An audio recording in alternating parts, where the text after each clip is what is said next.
বিশ্বের ১৮০টি দেশ নিয়ে দুর্নীতির সূচক প্রকাশ করেছে জার্মানি ভিত্তিক গবেষণা প্রতিষ্ঠান ট্রান্সপারেন্সি ইন্টারন্যাশনাল।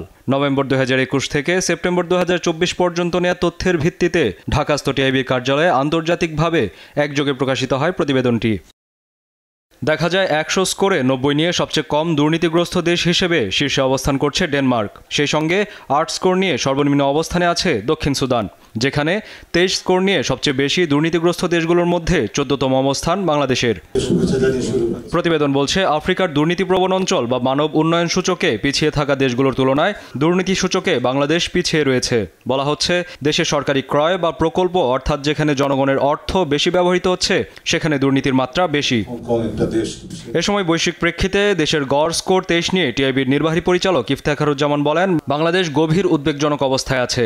সাংবাদিকদের প্রশ্নের জবাবে তিনি বলেন, যাদের দায়িত্ব ছিল দুর্নীতি রোধ করা, তারা বরং সুবিধা করে দিয়েছিল অর্থ পাচারের কাজে। যে সমস্ত দেশগুলো ৪৩-এর চেয়ে ১ পয়েন্ট কম পায়, তারাও কিন্তু গভীর উদ্বেগজনক। আমরা ২০ পয়েন্ট কম পেয়ে গভীরতর উদ্বেগজনক অবস্থায় আছি। সরকার কিন্তু প্রকারান্তরে প্রতি বছর মানুষকে বলেছে, সারা বছর বলেছে যে তোমরা দুর্নীতি করো, কারণ কালো টাকার বৈধতার সুযোগ সরকার দিয়েছে। কালো টাকার বৈধতার সুযোগ দেওয়া মানে হচ্ছে যে তুমি সারা বছর দুর্নীতি করো, বছর শেষে আমি তোমাকে কালো টাকাকে সাদা করে দেব। এই যে বার্তাটি, এটা কিন্তু আমার যারা সর্বনিম্ন পর্যায়ের কর্মচারী এবং সাধারণ মানুষ, তাদের মধ্যে এই চেতনাটা দিয়েছে দুর্নীতি করতেই বলছেই সরকার। এ সময় দুর্নীতির সূচকে ভালো অবস্থানে থাকা দেশগুলো নিয়ে বলেন, এরা অনেকেই দুর্নীতির সহায়ক হিসেবে কাজ করেছে, বিশেষত উন্নয়নশীল দেশগুলো থেকে লুট করা অর্থ সেখানে বিনিয়োগের সুযোগ দিয়ে বৈশ্বিকভাবে কার্যকরী পদক্ষেপ নেওয়ার আহ্বান জানান তিনি। আমাদের দেশ থেকে পাচারকৃত অর্থ কোন দেশগুলোতে যাচ্ছে, যেই দেশগুলোতে যাচ্ছে তাদের স্কোর আমাদের তুলনায় অনেক ভালো এবং বৈশ্বিক মানদণ্ডে ভালো, এবং সেই ভালোর মাত্রাটা কী ধরনের সেটাই দেখেছি।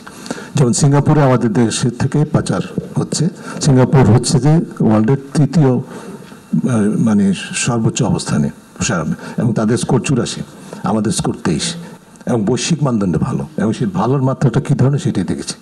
যেমন সিঙ্গাপুরে আমাদের দেশের থেকে পাচার হচ্ছে, সিঙ্গাপুর হচ্ছে যে ওয়ার্ল্ডের তৃতীয় মানে সর্বোচ্চ অবস্থানে, এবং তাদের স্কোর ৮৪, আমাদের স্কোর ২৩। এইভাবে অন্যান্য দেশগুলোকে আমরা, আপনি যদি বিশ্লেষণ করেন তাহলে দেখবেন। অর্থাৎ এখানে আমাদের মূল পয়েন্টটা হচ্ছে যে দুর্নীতির জন্য আমাদের দেশে দুর্নীতির দায় আমাদের, অর্থ পাচার নিয়ন্ত্রণের দায় আমাদের, দুটাতেই আমরা ব্যর্থ হয়েছি। কিন্তু এই দায়টা এককভাবে শুধু আমাদের, এটা বলার কোনো সুযোগ নাই, বিশেষ করে অর্থ পাচারের দিক থেকে। ইমাজিন করেন যদি যেসব দেশ থেকে আমাদের অর্থ পাচার হয়, যেসব দেশে যায়, যুক্তরাজ্য যদি বলি, যেটা নিয়ে ব্যাপক আলোচিত, আমরা সকলে আপনারা লেখালেখি করছেন, ওই দেশে আইনি কাঠামো, প্রাতিষ্ঠানিক কাঠামো অনুযায়ী কিন্তু অবৈধ অর্থ সেখানে ল্যান্ড করার কোনো সুযোগ নাই। কিন্তু সেখানে ওই যেটা বললাম ফাইন্যান্সিয়াল সেন্টারগুলোর ফাঁক ফোকড় এরকম আছে যে, এবং এমন পদ্ধতি আছে যেমন করে যে কোনো পরিমাণ অর্থ, যে কোনো অবৈধ সূত্র হোক, সূত্রের থেকে সেখানে গিয়ে লগ্নি করা যায়, অ্যাপার্টমেন্ট কেনা যায়, বিল্ডিং কেনা যায়, বিনিয়োগ করা যায়। এই সুযোগটা কিন্তু ওই সমস্ত দেশগুলো বিশ্বের সবচেয়ে তথাকথিত কম দুর্নীতিগ্রস্ত হওয়া সত্ত্বেও তারা করে দিচ্ছে, যার ফলে ওরা কিন্তু দুর্নীতির ডিমান্ড সাইড, এখানে অর্থ পাচারের চাহিদার অংশটা তাদের ওখান থেকে আসছে।